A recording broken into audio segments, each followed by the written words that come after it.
Breaking news on CBS Sports HQ. If you are a fan of the Ryder Cup, we have been waiting for this. Day one foursome matches have just been released. So taking a look at the list, all of these guys teeing off between about 7:10 a.m., 7:58 a.m. as well. Jon Rahm, Hatton going up against Bryson DeChambeau and Justin Thomas. Ludwig Aberg, Matt Fitzpatrick versus Scotty Sheffler, Russell Henley. How about this? Rory and Tommy Fleetwood, they performed very well together against Colin Morikawa and Harris English, and Robert McIntyre and Victor Hovland versus Xander Schauffele and Patrick Cantlay, who are very good friends. But let's ask our experts what they think about the foursome matches getting underway tomorrow at Bethpage. The weather should be pretty nice, a little chilly, a little overcast. We have Mark Immelman here, Patrick McDonald. Mark, I'll start with you. Jon Rahm, Hatton versus Bryson and JT. Bryson and JT, they've been paired together before at the Ryder Cup. This is the pairing that Shane Bacon said, I want this group to bring all the vibes for Team USA. What do you think about them? Yeah, sort of everyone was opining that we'd see this matchup here, and going out number 1-2 just to set the tone, which I got to be honest with you, Amanda, the tone doesn't need much setting right now with these New York fans because they are rabid.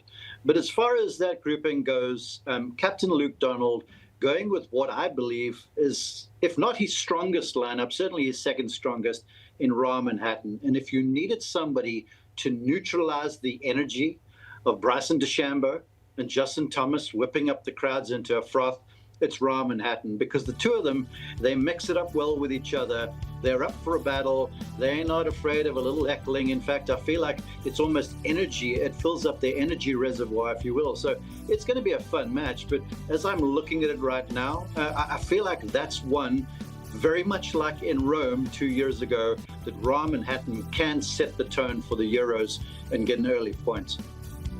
I totally agree, Mark. I think Bryson and JT leading off for the Americans was probably the worst kept secret buzzing around Bethpage Black this week. And when you're Luke Donald and you pretty much know what Keegan Bradley is holding in his hand, you counter with your best duo. I know Rory McIlroy and Tommy Fleetwood probably has that title, but you can avoid that Bryson-Rory drama, maybe save it for later if you need a little bit of extra juice. But you counter with Rahm and Hatton, who went 2-0-0 in Rome.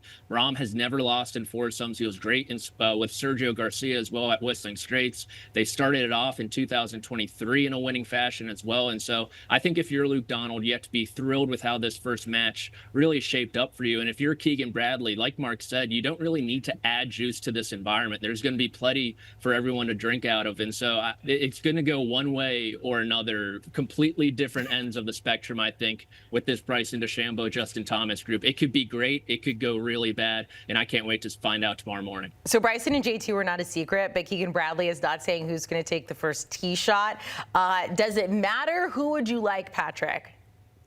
It definitely matters, especially in foursomes. I think you need the longer and the better iron player to tee off on the odd holes. And in this duo, it would be Bryson DeChambeau. That would give him a lot of the high leverage shots. Number 2, the approach. Number 3 and 4, the drive on 15 as well later in the match, including approach shots into 16, 17, and 18 if the match does reach that point. So it absolutely matters. And I think it will be Bryson striking that first tee shot.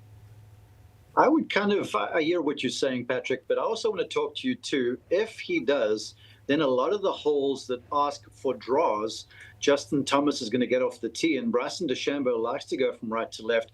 So look, it's up in the air right now. I'm sure they've gamed this out. In fact, there's no doubt they have. And I'm sure they looked at the data as to the thing as well. I would agree with you, though. If you're looking for the better iron player, Justin Thomas is your guy. So I'm likely to see him teeing off on the second and Bryson opening up. Mark, talking about mixing things up, let's go to the next group here because you have Ludwig Aberg going in and Matt Fitzpatrick, so many names, like just to say, against Scotty Sheffler, Russell Henley. Ludwig not paired with Victor Hovland. They performed well together. Russell Henley and Harris English, they were roommates in college. Are you surprised that they've kind of shaken things up here?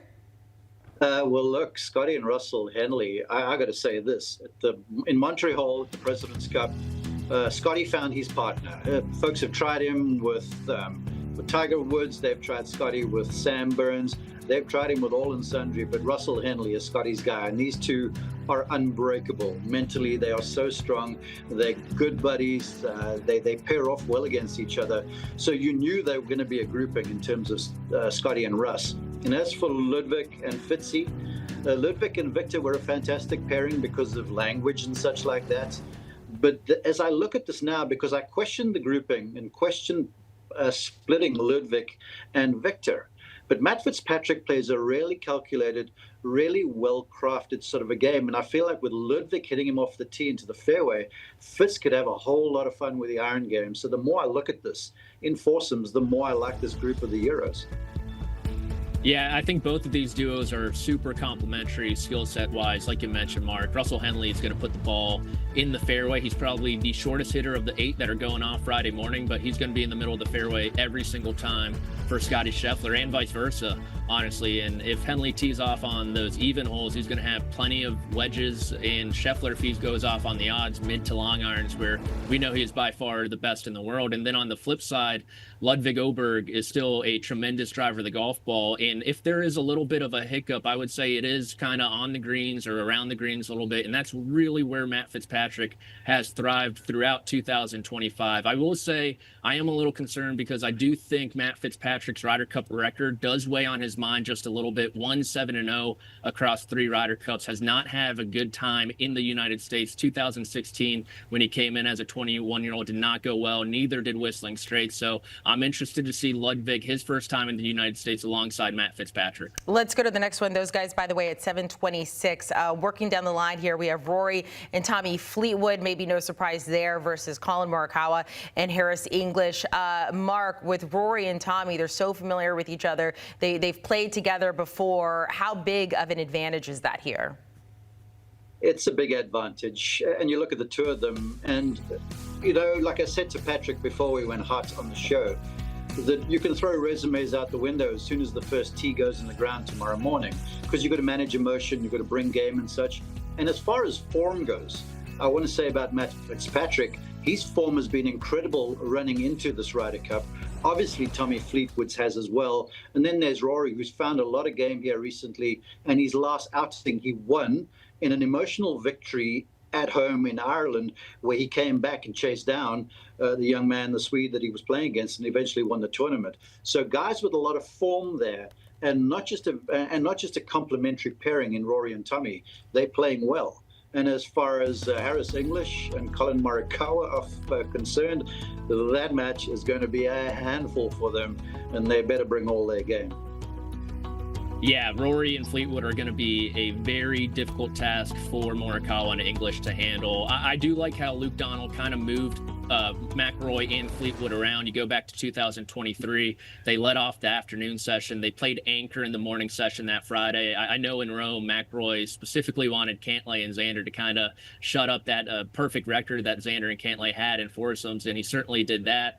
But I look at this United States pairing, and I have a number of questions for Keegan Bradley. You look at these 8 players on the golf course, outside of English and Morikawa, many of them are the longest in the field, the exception being Russell Henley, who has paired so beautifully with Scotty Sheffler. I think that's an okay outlier, but this Morikawa English group, neither of them hit it very far. I think that could be detrimental for them. We're going to find out very quickly what kind of Colin Morikawa we have in this Ryder Cup. If it's good, he's going to be able to really put the United States over the top, maybe threaten Fleetwood and McIlroy in this match. But if it's bad, we're going to find out very quickly. All right, Patrick, you have a lot of questions there, so let's go to our last foursome. We have Robert McIntyre and Victor Hovland on the European side, Xander Schauffele, Patrick Cantlay on the American side. They are very good friends. Patrick, do you like this one maybe a little bit more? I do. I think this is probably going to be the tightest match of the morning, if I had to guess. Xander and Cantlay, they have been great in President's Cup and Ryder Cups together, specifically in foursomes. They have probably a few more question marks with their game coming into this year, not quite in the form like they were in 2023 or 2021. Xander missing the Tour Championship for the first time in his career. Cantlay kind of finding some form with his putter with new coach Phil Kenyon. So that is a positive for that team. And then on the flip side, the European team, I think pairing Victor Hovland with a good driver of the golf ball in Bobby McIntyre and a very good short game chipper and pitcher of the golf ball in Bobby McIntyre is really great for Victor, because he was the second best iron player on the PGA Tour behind only Scotty Scheffler in 2025. If he gets plenty of iron opportunities, he is going to convert on those. And we've seen Victor Hovland on the greens in big moments convert big putts. So I'm really looking forward to this match. I would not be surprised if it goes the distance. Patrick, you made a really good observation when you used the term over the top. And if I'm a captain here and I'm looking at the final match, the anchor match, because as we've kind of broken down these first 3 games, it looks pretty evenly matched. And so you're looking for that anchor match to be able to come through, and they're going to come through for you with a point, whether it's a half a point or hopefully a full point.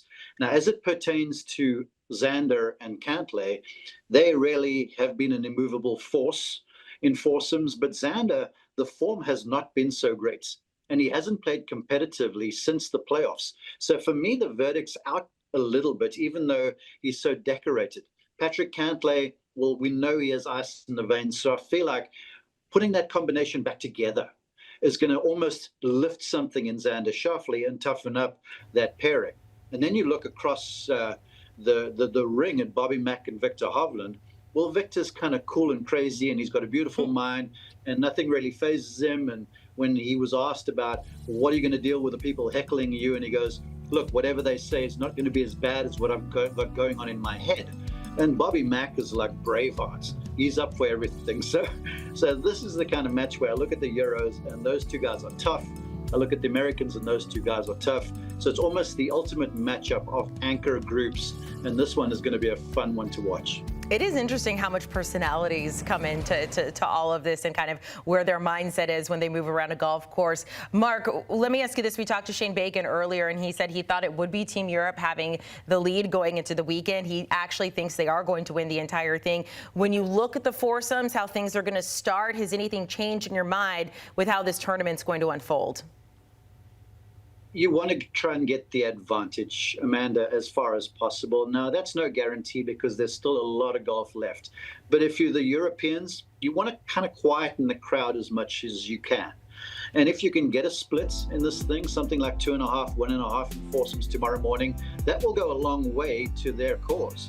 As for the Americans, exactly the opposite. If you get out there, you get a bunch of red on the board early, you whip this crowd up, then all of a sudden that 13th man, the New York fans that everyone talks about, then they're really brought into play, and then it could get, I'm not going to say a romp because there's a lot of golf, but you could really stack the odds in your favor. So tomorrow morning's session is very important, and I feel like it's going to be nip and tuck.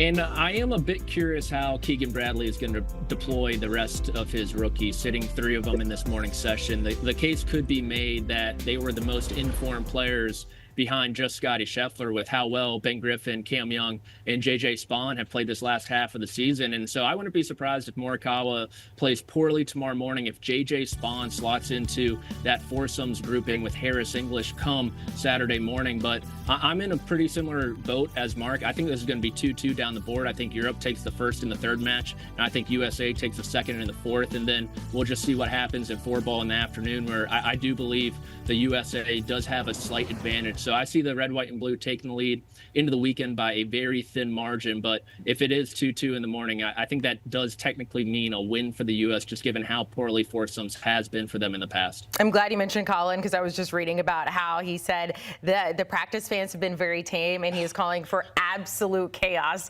on Friday. So hopefully we get it. That is what we as fans want to see on television when it comes to the Ryder Cup, within reason, Mark. Within reason. Look, you have very good manners. We'll try to have good manners as people are cheering along. Wait. I'm an American citizen now, so I don't have divided interests. So okay. I'm pulling for my buddies to play well. How about we say it that way? That's a good way to put it. Enjoy tomorrow morning. I know you guys will have your alarm set nice and early. Patrick McDonald and Mark Immelman as well. If you'd like maybe some betting information, I will tell you the odds have changed just slightly when it comes to who they think will win this. Right now, the U.S. is in a slight lead right now, according to our partners at FanDuel. But get some good info from our friends over at the Early Wedge, and you can watch it or listen to it.